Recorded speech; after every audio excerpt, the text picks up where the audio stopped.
Hey guys, how you doing? Welcome to Animal's Life. My name is Ali. Thanks so much for watching. Hope you're keeping well.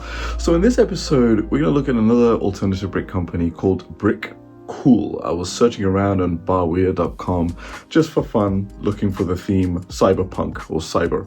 And I managed to find this little cute set of a coffee shop because I love coffee, but in a cyberpunk style. Let's check it out.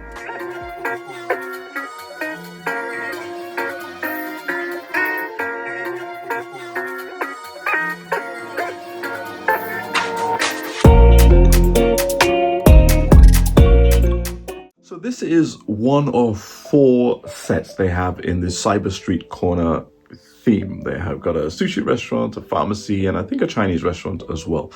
On first glance, the aesthetics, it does look like it pinned down that cyberpunk vibe really well. All the parts are printed, by the way. There's no stickers in here, which is amazing value and quite a bonus actually. I didn't expect that for such a small cheap set, if I'm perfectly honest. The theme that it's going for is kind of this hipster kind of coffee vibe. The shop is called Gentleman's Coffee, so it clearly is trying to go for that third wave hipster vibe, but then smacking it with the cyberpunk aesthetics. I like it. I think it works really well. It works so well for me on a personal level. One note, I misinterpreted the sign and especially the second letter to be the letter O, but I think it's meant to be A. So it's meant to say cafe and not a misspelling of coffee, which is missing the letter F and an E. So I think the A could have been done a little bit better on here. But nonetheless, the details that you see here, not only on the interior, but you got details on all 4 corners of the build.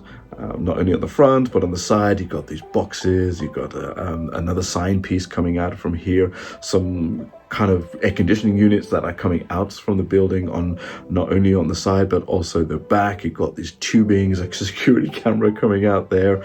The only thing is that this tubing on the floor of the back does prevent the door from opening up, which is a little bit weird and bad. You should have put that above it or around it or to stop it where the door is.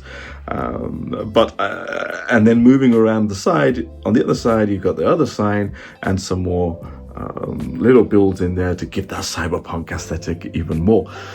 The roof piece does come off really easily. It's not fixed or anything like that. It's just a quick little lift off in there, and you can see some more printed sign at the back, open around the clock, 24 hours. There's even another sign in there that gives you the menu and the dollar credits of how much a hot drink is. $20, hey?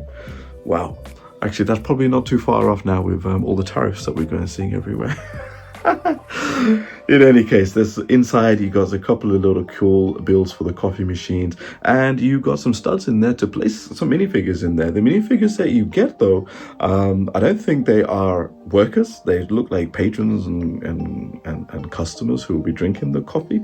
Nonetheless, the printing on there is pretty cool. I do like their minifigure design, even though they're probably illegal. Because we're not supposed to have these Lego minifigure designs because they look exactly like Lego minifigures, but they look pretty cool.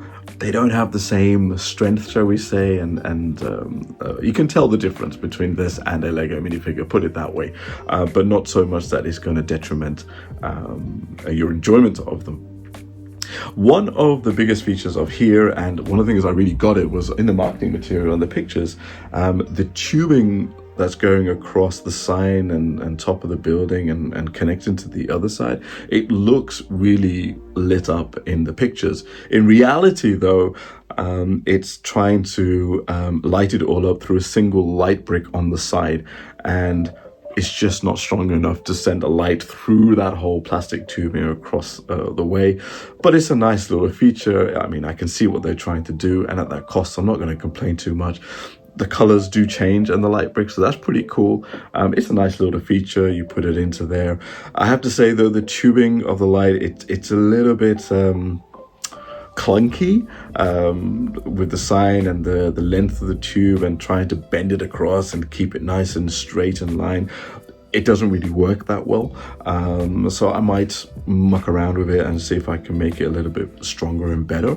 But on top of that, there's nothing stopping you from putting your own lights in there and really adding it in. And I think one thing I learned from the fun hole sets is that you can do it properly, utilizing some Pacific lights to light up that tubing really, really well. So I think that would be a really fun mod to do. But I mean, look, it is a set that I got for about less than £20, I think including shipping as well, from barweir.com. And it's actually making me want to get the rest in the series, which I think I will do.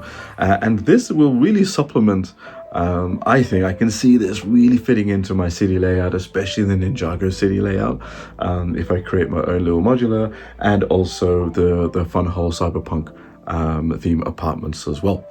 So I think in summary, despite some clunkiness in some of the features that you have here and some of the build techniques, I think it's for the value you're getting. I mean, again, less than £20, and it's a nice display piece. And if you are interested in creating your own cyberpunk themed area in your city, I think it's not a bad purchase to make at £20, really. I mean, it's I think it gives a lot of inspiration.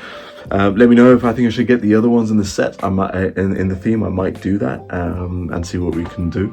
And try and create our own little mocks out of it.